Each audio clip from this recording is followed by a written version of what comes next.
Maka salah satu programnya nanti RW-RW akan kita kasih anggaran minimal 100 sampai 200 juta. Kurangi tolong karena saya sudah melakukan, Bu. Kelakuan bonekanya Mulyono pengen ngasih 200 juta tiap RW di Jakarta. Dia nih lagi pengen bohongin warga Jakarta seperti dia bohongin warga Bandung tahun 2013. Makanya nggak usah terlalu percaya sama politikus, sama agamawan dan politikus juga nggak usah. Terus percaya sama siapa dong? Nah ini, sama siapa ya? Ya paling ujung-ujungnya percaya sama yang bayar. Program namanya mobil curhat, ya. Itu mobil keliling-keliling Jakarta, nanti isinya ada psikolog, ada konselor, ada ustadz, macam-macam. Supaya apa?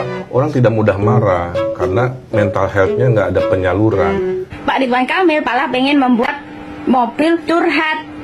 Ada ustadznya pula. Bayangin orang Jakarta udah capek-capek, macet, udah panas-panasan macet, udah capek mikirin kerjaan di kantor, kena macet, curhat, malah diceramai ustadz.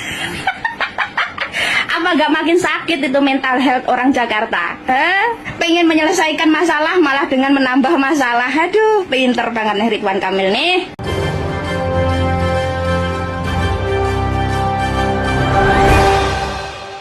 Assalamualaikum warahmatullahi wabarakatuh. Netizen akhirnya mengkuliti Ridwan Kamil, di mana Ridwan Kamil menjanjikan anggaran ratusan juta untuk setiap RW. Jadi Ridwan Kamil mengatakan RW dapat anggaran 200 juta. Jadi Ridwan Kamil mengaku bahwa program tersebut pernah diterapkan saat dia memimpin Jawa Barat. Jadi RW ada anggaran RW, gaji RW RT juga kita naikkan, insya Allah. Jakarta itu harus berkeadilan tadi Bang Egi. Maka salah satu programnya nanti RW-RW akan kita kasih anggaran minimal 100 sampai 200 juta. Kurangi tolong karena saya sudah melakukan, Bu. Apa yang terjadi? RW-RW warganya ikut mikirin, mendesain sendiri wilayahnya. Coba bayangkan, terjadi perdebatan. Ini duit dari Pak Gubernur mau diapain? Apa ngurusin selokan? Apa bikin gerbang? Apa bikin modal UMKM warga RW-nya? Silahkan. Masa Bandung bisa, Jakarta enggak? Nah, apa yang dijanjikan Ridwan Kamil ini langsung ya dipatahkan oleh netizen. Bahkan netizen membongkar bahwa janji Ridwan Kamil di Jawa Barat itu pun tidak pernah direalisasikan. Guys, lihat nih, kelakuan bonekanya Mulyono pengen ngasih 200 juta tiap RW di Jakarta.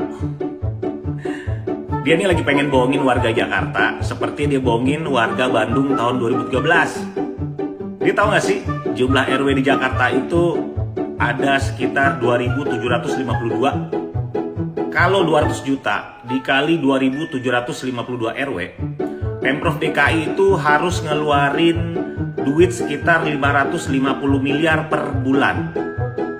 Terus kalau dikali setahun itu sekitar 6,6 triliun rupiah. Sedangkan APBD DKI Jakarta itu defisit 5 triliun tahun 2023. Terus lo mau nombok dari mana buat bayar Pak RW 6,6 triliun? Nah, kata netizen, yang penting janjiin dulu kepada warga Jakarta ya, masalah terlaksana atau tidak itu masalah lain. Jadi yang penting terpilih dulu, apalagi sekarang dengan gerakan coblos semua paslon ya. Jadi ini semakin membuat ketar-ketir ya Ridwan Kamil sama Suswono. Apalagi jejak digital Ridwan Kamil pernah dibongkar yang dulu menjelek-jelekkan warga DKI Jakarta. Jadi tidak heran jika Ridwan Kamil ya memunculkan program yaitu 200 juta per RW di Jakarta. 100 sampai 200 juta per RW. Gue yakin ini bakal terrealisasi sih. Dulu dia pernah juga janji waktu jadi wali kota Bandung. Cuman karena terbentur aturan ya. Karena terbentur aturan, bukan bohong. Gak mungkin lah dia bohong. Karena terbentur aturan gak bisa. Lagian kekuasaan wali kota kan terlalu kecil, cuma lingkup kota. Makanya dia cari kekuasaan yang lebih besar, jadi gubernur Jakarta. Kan makin tinggi kekuasaan, makin gampang kerjanya buat rakyat, ya kan? Jadi ini sarkas ya dari netizen ya. Bukan artinya dia membela Ridwan Kamil, tetapi ini adalah sengaja yaitu menyindir Ridwan Kamil. Setuju Pak Ahok, emang kayaknya Pak Ridwan Kamil itu butuh bantuan psikolog buat periksa masih sehat atau enggak itu mentalnya. Ya bayangin aja lah, Ridwan Kamil janji per RW dikasih 200 juta. Sedangkan total RW di Jakarta kalau nggak salah ada 2.741 RW. Ya tinggal dikalikan aja, 2.741 RW kalau dikali 200 juta, kira-kira nemu total 548,2 miliar. Setengah triliun. Coba bayangkan, setengah triliun cuma dipakai untuk iming-iming per RW. Sedangkan sampai detik ini yang namanya pengawasan anggaran ke tingkat rendah kayak RT, RW itu masih belum maksimal, masih lemah pengawasannya. Jadi bayangin aja, kalau anggaran 548,2 miliar itu dijelontorkan ke seluruh RW di Jakarta, betapa besarnya tuh potensi korupsi di situ. Pengawasan anggaran lemah, nanti kalau ada korupsi atas program yang dibuat Ridwan Kamil, udah pasti Ridwan Kamil nggak mau bertanggung jawab. Udah pasti Ridwan Kamil akan cuci tangan gitu loh. Program Ridwan Kamil 200 juta per RW ini lebih banyak mudorotnya daripada manfaatnya.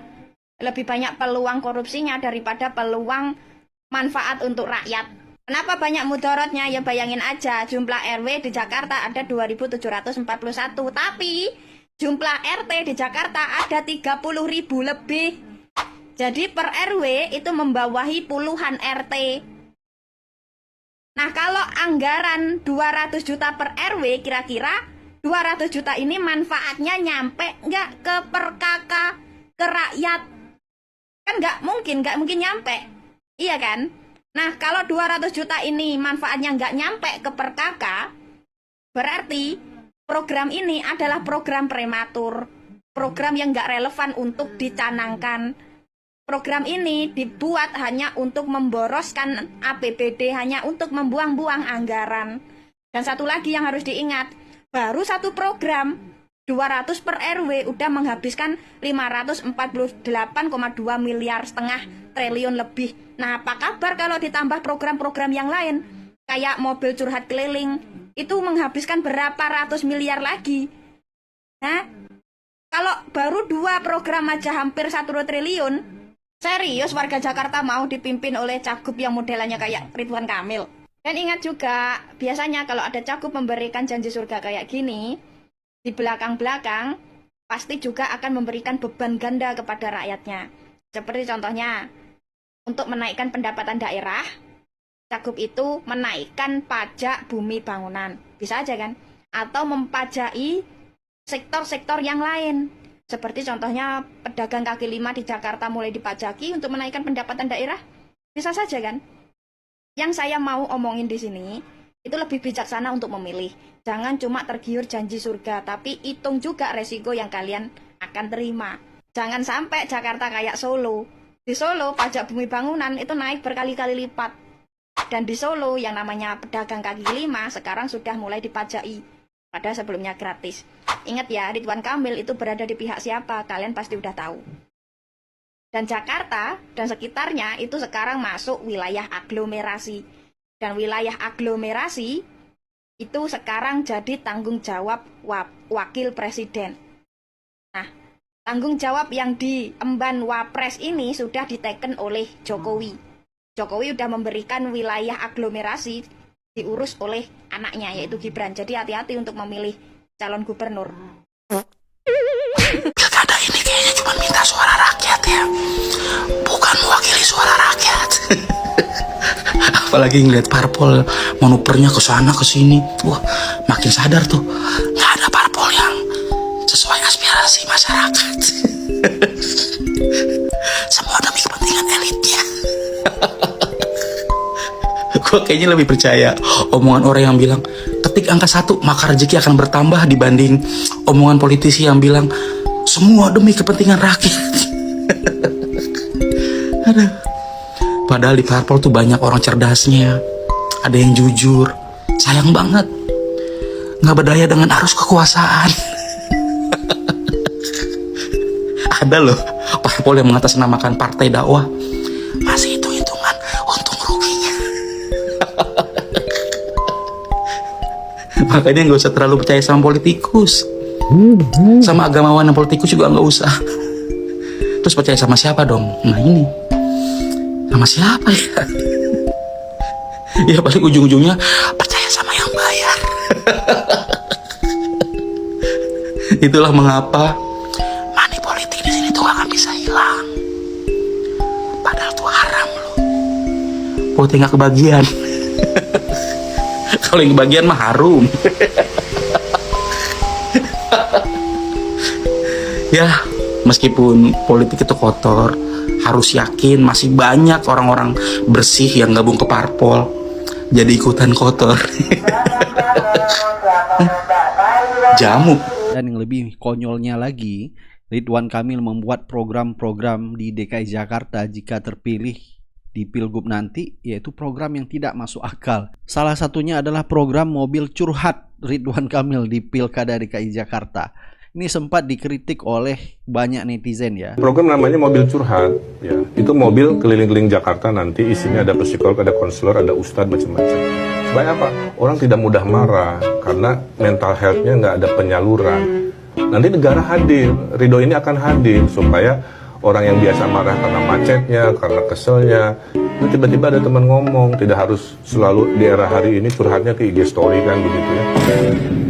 Lu bercanda lu. Bercanda lu. Bercanda lu. Nah, sampai netizen mengatakan sekalian saja buat tembok ratapan. Jadi apa yang ditawarkan oleh Ridwan Kamil kepada warga DKI Jakarta adalah bukan solusi atau actionnya ya, tetapi adalah mendengar curhatan dari masyarakat yang akibat stres yang mereka alami. Dan ini bukan solusi kalau menurut saya ya. Ya, kita sudah tahu ya, sekarang sudah ada sosial media. Sampai netizen mengatakan kalau mau curhat kan sudah ada Mama Dede, curhat dong. Jadi untuk apa lagi mobil curhat ya? Jadi itu adalah bukan akar permasalahan di Jakarta. Permasalahan di Jakarta yang kita tahu adalah macet, banjir, itu sudah dari dulu dan ini harus diselesaikan ya. Bahkan netizen mengatakan kalau misalnya gara-gara mobil curhat bisa saja masyarakat yang mengantor jadi terlambat. Kenapa kamu terlambat? Gara-gara tadi curhat gitu. Bagus banget ide. Weh, Kang Emil lagi. Guys, kata Kang Emil pengen buat mobil curhat. Jadi mobil curhat tuh nanti ada psikolog, psikiater, ustadz yang akan mendengarkan keluhan warga. Bagus banget idenya, top. Tapi pertanyaannya satu nih. Ya kalau dengerin curhatan doang, masalahnya nggak selesai itu gimana, Kang? Iya. Mobil curhat ya bakal tetap macet dong. Mana tuh Kang? Warga datang curhat, iya Mas, Jakarta, iya Bu, sabar ya Bu. Pas pulang macet lagi. Itu gimana tuh Kang? Apa nggak gini deh, kita bayangin ada 1 juta mobil curhat di Jakarta. Nanti macet semua gara-gara mobil curhat. Apa Mas itu di depan macet ada apa? Mau kayak gitu Kang ya. Tolong ya. Tolong juga pikirin akar permasalahannya ya. Jangan kayak ngasih solusi curhatannya doang segala macam. Tolong selesaikan urusan-urusan macetnya Jakarta juga ya. Ya Kang ya. Tolong, terima kasih Kang Emil. Marah karena mental health-nya nggak ada penyaluran. Nah, dari acara ini saya jadi tahu betul betapa pusingnya warga Jawa Barat selama dipimpin oleh Ridwan Kamil selama 5 tahun kemarin. Orang tuh ya kalau masalahnya macet itu kan jalan keluarnya harus lebih realistis dan taktis, lebih satset gitu loh. Kalau masalahnya macet itu kan minimal jalan keluarnya sebagai cagup harusnya kan membuat program yang lebih realistis, kayak contohnya membuat flyover lah, pembukaan jalan baru lah, pelebaran jalan lah, atau membuat transportasi yang lebih terorganisir ke titik-titik tujuh lah, agar supaya membuat warga Jakarta itu mengalihkan kendaraan yang mulanya dari kendaraan pribadi beralih ke kendaraan publik. Tapi ini enggak, Pak Ridwan Kamil malah pengen membuat mobil curhat. Ada ustadznya pula. Bayangin orang Jakarta udah capek-capek macet, udah panas-panasan macet, udah capek mikirin kerjaan di kantor, kena macet, curhat, malah diceramai ustadz. Apa gak makin sakit itu mental health orang Jakarta? Nah, kalau program Ridwan Kamil soal masalah macet malah membuat mobil curhat, gak heran juga kenapa masalah kemacetan di Jawa Barat itu sampai detik ini gak selesai-selesai. Seperti di Depok, Bekasi, Bogor, Bandung, dan yang lain-lain itu kan juga banyak kemacetan. Iya kan? Bahkan di bawah pemerintahan Ridwan Kamil juga tetap macet. Nah, kalau Ridwan Kamil membuat mobil curhat keliling, Itu kan artinya menambah kuota kendaraan di jalanan gitu loh. Yang harusnya masalah macet itu ditanggulangi dengan pengurangan jumlah kendaraan. Lah ini Ridwan Kamil malah menambah kuota kendaraan baru dengan program mobil keliling curhat. Ini yang macet malah tambah macet dong Pak. Pak, ya Allah. Jagoan kimples. Programnya malah kimplah-kimpleh. Pengen menyelesaikan masalah malah dengan menambah masalah. Aduh, pinter banget nih Ridwan Kamil nih. Sampai sekarang belum bisa ngebayangin sih gimana nanti kalau diterapkan yang namanya mobil curhat yang katanya Kang RK ini ya kan. Kalau diterapkan ya, saya belum nemu gimana aplikasinya seperti apa ya kan. Ya kan katanya ada bakalan dibuat mobil curhat keliling ya. Yang mana isinya psikolog sama ustadz katanya, atau ya psikolog sama ustadz ya.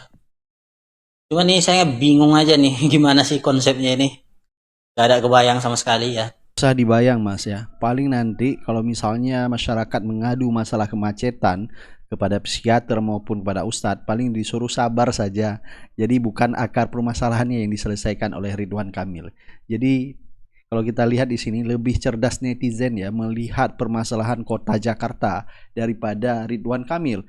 Dan Ridwan Kamil juga selama menjabat Gubernur Jawa Barat begitu banyak masalah yang ditinggalkan, bahkan seperti banjir juga dan belum terselesaikan. Nah, ini ada salah satu video yang membuktikan masyarakat sampai komplain ke Ridwan Kamil, tetapi Ridwan Kamil malah intonasi bahasanya seakan-akan marah terhadap masyarakat yang menanyakan masalah solusi banjir ini. Tahun sama nggak ada perubahan sih Pak. Ini udah 2 bulan kerendam Pak. Bapak mau nanya atau mau marah? Enggak mau, aku mau mikir solusinya aja Pak. Sebagai Kalau saya jawab, enggak. Bapak mau denger nggak? Iya. Tenang dulu. Udah kesel soalnya Pak, udah 2 bulan ya Pak kerendam nggak ada solusinya. Udah kesel soalnya Pak, udah 2 bulan ya Pak kerendam nggak ada solusinya Pak. Daya kolot dari 200 tahun lalu juga banjir Pak. Iya. Terowongan sedang dikerjakan. Cienteng sudah selesai. Cuma nggak ada itunya Cienteng Pak. Dengerin dulu, saya mau bicara. Cienteng sudah selesai, tapi tidak cukup. Maka tahun ini akan dibangun dengan retensi lain.